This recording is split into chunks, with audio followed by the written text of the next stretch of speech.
Hello people, and welcome to Crypto Exposed. Warning, there may be a rant incoming. Okay guys, let's get into this. So there's been a video that's circulating recently which I've already covered before.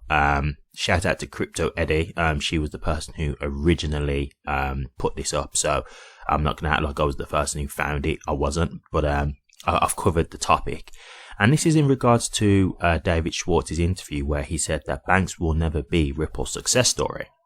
And so this has started to get circulated once again and it's coming back up. And I did cover it at the time, but there was some things going on with my channel at the time, so it didn't get that much coverage. So I'm going to touch on it again, seeing as, you know, he's coming back up. And plus, David Schwartz has added a response to this. And so what's this in regards to then? So yes, there was an interview with David Schwartz and they were asking him just generally about cross-border payments. And so I'm going to really briefly touch on this. I think most people have heard about this already at this point, but David Schwartz was basically saying, look, you know, we did get press releases with banks and stuff like that. And it is, you know, it's really nice when we do get a partnership with a bank and stuff like that. But at the end of the day, like you're saying, that banks are really slow to move. Like they're not really quick to adopt the actual technology and stuff like that. So they do the partnerships because it, you know, sounds good for the press release. But when it actually comes to, you know, actually utilizing the technology and like Ripple are saying, hey, okay, we've got the partnership now, guys. Can we actually start moving these billions? The banks are kind of like, hey, not so fast. You know, like we're not quite there yet. And so he's basically saying that, you know, banks won't be Ripple's success story. And so, yeah, I covered this a while back, and I'm going to kind of get into this a bit more. So David Schwartz has actually responded to this because it started to get a lot more coverage, and I'm going to cover what he said. He put, I think people may be misunderstanding what I was trying to say here. The thing they misunderstand me to be saying is probably also something that I would agree with, but it's not what I meant to say. By, quote, banks will not be Ripple success stories, unquote, what I mean is that even if Ripple does some deal with a big bank, even if it works out great for both sides, the bank will not likely be transformed or significantly changed because it was big and successful to start with. Okay, so let's really get into this then, because, you know, I'm seeing a lot of influencers who, when they saw this video, they were kind of like, you know, twisting their words. And I'm just going to be completely honest here because that's what I'm here to do. I kind of think David Schwartz is kind of twisting his words as well. I feel like he's kind of twisting, you know, what was said in the interview to what he's saying here. It does seem to me like a little bit different, but there's also another key part of this where it doesn't really matter because he's still pretty much agreeing with the original point. And that is, look, let's just go back to what he said. I think people may be misunderstanding what I was trying to say here. The thing they misunderstand me to be saying is probably also something that I would agree with, but it's not what I meant. So he's basically saying, hey, look, I think what I said here, you guys are, you know, taking the wrong way. But the thing that you actually think I was saying, I would probably agree with that as well. So, like, that completely devoids the whole thing at that point, right? Because even if he's saying, well, this is what I meant specifically in this interview, but the things that you are saying that you think I said, I'd probably agree with that as well. Well, like, okay, great that you've added the context of what you meant there specifically, but if you would agree with what we were saying in the first place, nothing's changed then, right? Because what we originally thought is probably something that you would also agree with. So it basically means that what we are saying is still also pretty much true. And so I'm not sure exactly what great this did add in that kind of context because he's still kind of agreeing with what was said anyway. But I think this is the thing, right? This is the kind of stuff, like these, you know, like these interviews and stuff like this. This is the thing that I have against like these influencers at this point, right? Because I see influencers who like, they see things like this and they won't address it, or they'll like kind of try and twist it and take it out of context to try and still make it sound positive. There's not really a positive to this. I'm just going to be honest with you. Like, at the end of the day, saying that banks are not going to be Ripple's success story, it's not great, because what that basically means is that ODL just isn't really going to be the big success that people think it's going to be. And I think that people just have to be realistic about this. And this is where I'm saying, like, with a lot of these influencers, when they just keep pushing the bank theory about all the banks wanting to work with Ripple, it's just not accurate. And you've got the proof here, right? And just for clarification, just to add to this, if you're unsure, we've got here an article, and this is based off of, again, something that David Schwartz has said, and it says here, $1 million worth of XRP still costs $1 million. Ripple CTO says XRP is widely available, but crypto payment adoption remains limited.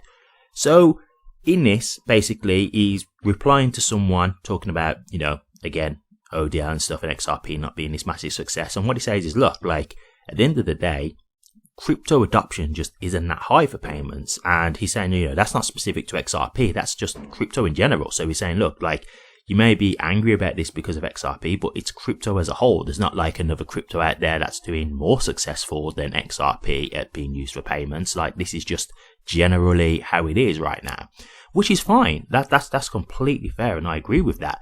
But then we have to just accept the reality, right? And the reality is, ODL just isn't this huge success that people are making it out to be. So when you see these influencers, and they keep talking about how all the banks are ready to use XRP and they've all got it waiting for this flip the switch moment. This is the kind of stuff that I find really frustrating, right? And I'll tell you the reason why I find it so frustrating. It's because when I do videos and I'm telling you guys why I don't think XRP is going to hit $10,000 and that kind of stuff, right? It's stuff like this that I'm using, right? Like, these are the words of David Schwartz himself saying this stuff. I'm not just like, you know, just saying, oh, it's just not going to happen and things like that. I'm giving you like data. I'm giving you interviews. I'm giving you factual information as to why I don't think this type of stuff is realistic. But then you get these people who come in the comment section and they don't even come in on a mature vibe. They come in on the, oh, you're an idiot. How do you not understand this? And, you know, blah, blah, blah. And what do? They just regurgitate all the nonsense that influencers are saying. And then as soon as you come in and say, hey, this and this that you've said is wrong because of this and this, what happens? They go quiet. Why? Because they don't even understand what they're saying. They're just literally listening to influencers, taking in everything that they're saying, and then just regurgitating the same points. And then as soon as the flaws get shown in what they're saying, they can't respond because they don't even understand what they're putting. I've had it recently where someone tried to say how wrong I was in a video I covered of XRP, and he put out this whole message about XRP and he contradicted himself in his own comment, in the same comment. It was ridiculous. And I'm like, did you even like read the comment when you put this out? Because surely if you'd have read this, you'd have understood that you're actually contradicting yourself within the same comment and understood that it makes no sense. But I'm not surprised. Why? Because I don't even think this was something that he understood. Because when I looked at the comment and as soon as I like gave them arguments for it, again, it went quiet. And it's like, I think you just literally have heard influencers say things like this and you just literally saying that. I literally think that's what it was. Because if you understood what you were saying, I don't think you'd have put a comment like that. Because like I said, it contradicted itself. So it didn't even make sense anyway. And so my frustration here with this kind of stuff is that they're just not willing to face reality. And my thing is this, look, if people want to believe that XRP can hit $10,000, fine. Like, for me, I've got no issue with people who want to believe whatever they want to believe. What I'm here to do is give the information to people who are willing to be objective and say, okay, I just want the truth, because that was the situation I was in. I was being told a lot of hype stuff, and then I started seeing things that didn't really make sense, and dates were coming that people said, you know, XRP was going to rise in price. It didn't. And so I just wanted the truth. I didn't want to just keep getting spoon-fed hype information, and, you know, a lot of things that are not coming to pass, right? So I was like, well, let me do my own research then so I can come to my own conclusions on this. I just wanted the truth. And while this is a small channel, and the reason why it's a small channel is because I'm not just pushing the hopium. I'm not just pushing that XRP is the best thing to ever happen in life. I'm not saying that, you know, XRP is going to run the whole world. I'm not saying everything on the planet is going to be on the XRP ledger. I'm just giving you realistic information. For the small number of people who do appreciate that, you guys follow me. And I appreciate that, because at the end of the day, like, this is the other thing that people come to me with. It's like the whole, oh, you know, you're such a small channel. You know, who are you, like, to compare yourself to these other big influencers? I'm like, half these influencers have the following because they don't even understand what they're saying about XRP, or they're actually pushing things that they don't even believe about XRP to get the followers that they've got. A lot of these people are just doing this stuff to get paid. And this is where it gets like really frustrating, because look, at the end of the day, if I really wanted to do this for money or for followers, I wouldn't do the content that I do. You can see the size of my channel. I can tell you now, if I really wanted to be a big channel, I would be pushing hopium content. I would be pushing about how every bank wants to use XRP and the government is using XRP, etc., etc. And so my thing with this is like, look, when it comes to ODL, you've got it here from David Schwartz's mouth. And yes, he's kind of tried to twist it a little bit, but at the end of the day, let's go back to the actual point that is said here. The thing they misunderstand me to be saying is probably also something that I would agree with. So, like, even then, him trying to clarify it, a lot of people are like, well, see, there you go, David Schwartz has cleared this up. But it's like, but then he's also said, whatever you think I was actually trying to say is probably also true. And then we've also got this article that I just covered where he said, look, crypto payment adoption is limited. So we've got the truth right here. And this is what I think is frustrating, is because some of you guys, and not everyone, this isn't against my whole audience, because my audience are, you know, we're on the same page. So this isn't like I'm generalizing here. So this isn't aimed at everyone. But some of you guys, it's like, you would rather believe some guys on YouTube than the actual creator of XRP. It's actually crazy. Like, you've got David Schwartz here saying, look, like, crypto adoption is limited, and yeah, like, banks are just not that quick to move with XRP and stuff like that. They don't really want to just, you know, start using XRP like that. But no, you would rather believe some guy on YouTube who's got no real actual connections to Ripple or XRP. All they're really doing is holding XRP, and then they find some like bank who spoke about XRP in like 2018 and saying, oh wow, like, doesn't this show you that every bank in the world is going to use XRP? No, not at all. And this is where like the whole confusion comes in, because people want to believe this because of confirmation bias, right? Because a lot of people hold XRP, so they want to believe it's going to take over the world. And this is where the cycle comes in. And so then again, it leads to people attacking you because you're showing, hey, this kind of stuff isn't realistic, you know, like this kind of stuff isn't quite what they're making it out to be. There's no real guarantees here. You know, XRP isn't as big as people are trying to make it out to be. And then you get the people attacking you because they don't like the fact that they're hearing the truth. My thing is about this, you just need to be adults about this. Like, don't fight the truth. Like, you've got David Schwartz here telling you what you need to know. And this is where the other point comes in. Like, people pick and choose when David Schwartz is lying or when he's telling the truth. You know, like when he was talking about XRP apparently having to be dirt cheap, which I've covered before, so I'm not going to go into that again, but that was completely just a misunderstanding. You know, he was telling the truth, but when he's here saying, hey, XRP isn't as successful as we want it to be, oh no, he can't tell us this because he's under an NDA. So they pick and choose when he's lying or when he's telling the truth, and it's always when it benefits XRP when he's telling the truth. But if it's something negative, oh no, he's just telling us this because he's under an NDA. Like, this is what I mean, man. Like, and for me, my whole issue really with it is, at the end of the day, these influencers are putting incorrect information into people's heads, and then they're making financial decisions off of this. You know, like, that's the ultimate concern. And that's why with me, I'm always giving you information that's like backed with data and stuff like that. And even then, it's still my opinion, but at least I can say, hey, this is why I believe this, because here's this article that is factual. Here's the truth about this. Here's David Schwartz saying to you, ODL isn't as successful as they want it to be. Here's them doing other things other than ODL, which clearly shows you that they're not moving away from ODL, but they're pivoting to other things to help bring value as well. Like, there's all sorts of things that I'm showing you as evidence to show you my thought process and as to why it would make sense as to why XRP isn't going to hit some of these numbers. But these other people will show you, like, you know, one, outdated articles, or two, just like a mention from, you know, like the World Economic Forum, and then they just think this automatically means that the whole world is going to use XRP. And it's like, guys, like, you know, this is just new technology. So yeah, like, people are going to be talking about different things. And yes, some banks may have like tested out XRP at one point in time. It doesn't mean that they're going to still use it later on, right? Like, you got to understand that at one point, Ripple was actually paying banks to use XRP. So yeah, they're probably like, hey, all right, like, you know, if you want us to test this out, why not? We're not losing anything from it.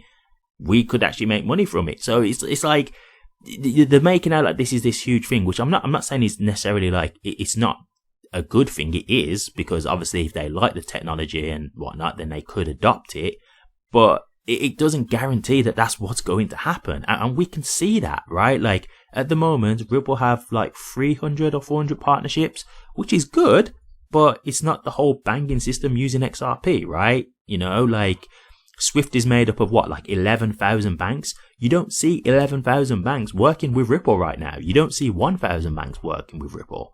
So we've just got to accept that ODL isn't this raging success that people make it out to be. And, you know, all these influencers who just keep pushing this, like, you just really like be honest with yourselves, man, because you've got evidence out here showing you that that's not correct. You know, like, if you want to push this stuff because you want to believe it, okay, fine, you know, but like, there's so many examples to show you why that's really just not accurate.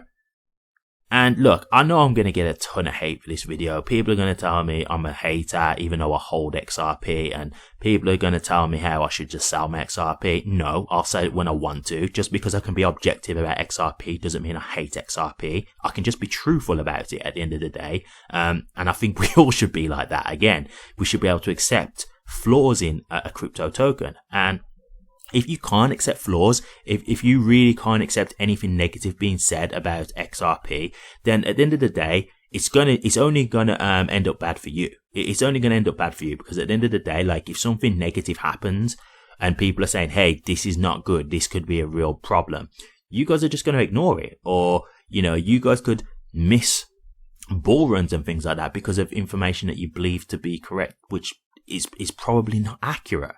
You know, so at the end of the day, like, for me, you've got to be able to see the flaws in stuff so you can look at it with a realistic perception. If you're just thinking that XRP is this flawless crypto token that's going to take over the world, well, yeah, of course you're going to be thinking you'll never sell it, right? And as I say, I'm not in a position to tell you what to do, but what I'm trying to say is accept realistic information so you can make an informed decision. That's the point that I'm making. I'm not here to tell you guys, hey, just sell in the bull run, you know, don't hold on to it. It's up to you guys if you want to hold on to it or not. But what I'm trying to do is give you the information so you can make an informed decision. So you can say, hey, okay, you know, maybe I don't believe some of this stuff about all the banks using XRP. Maybe I shouldn't hold on to it. That's your decision. You might say, hey, I still think that this could happen, so I'm going to keep on holding. Cool. Or you might say, hey, I'm willing to wait a bull run or two to wait and see what XRP could get to in, let's say, 10 years time. Fair enough, that's fine. Or maybe you have a different opinion where it's like, hey, maybe I'll sell 50% of my XRP, so I've sold some, and then I'll keep 50% to see what happens in the long term. Again, fine. Do you know what I mean? My whole point here is just trying to give you guys a realistic outlook. It's just to give you guys factual information, not hype, not hopium, not inaccurate information, realistic information so you can make an informed decision. That's it.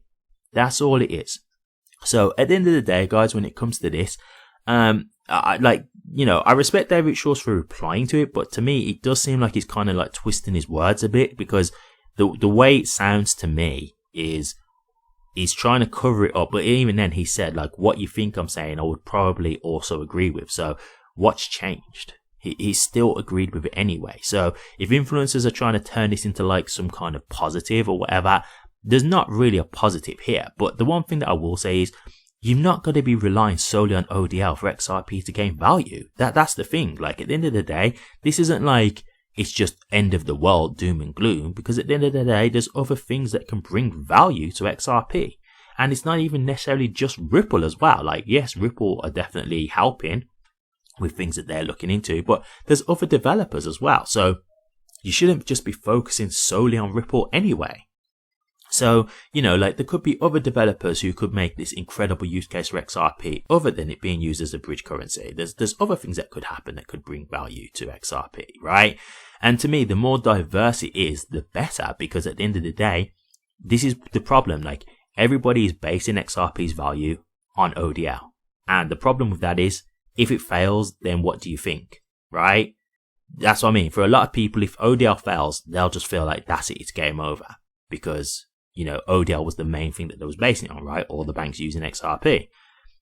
if you look at it from another perspective of saying ODL is one great use case for XRP, but there's other great use cases as well that could come out, and there's other developers as well, and there's a whole ecosystem out there, then you can look at it and say, okay, well, ODL is not as successful, but there's still other things as to why you can be optimistic about XRP. And that's why for me, despite this whole stuff about ODL, I'm not just negative about XRP, because it's not, like ODL isn't the be all and end all of XRP. It's just not.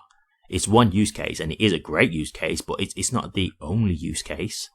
So, I'm not just basing my whole investment on just ODL. That's just never been my whole point, really. So, I'll leave it there. But man, like, if you guys can just try and start to challenge things, I just think it'll be a lot better for you. I think it'll do you a lot more favors, because at the end of the day, like, you just listening to all this hopium stuff from some of these influencers who they either don't know what they're talking about, or they're just trying to hype up XRP to continue to line their own pockets. Like, it's just not good.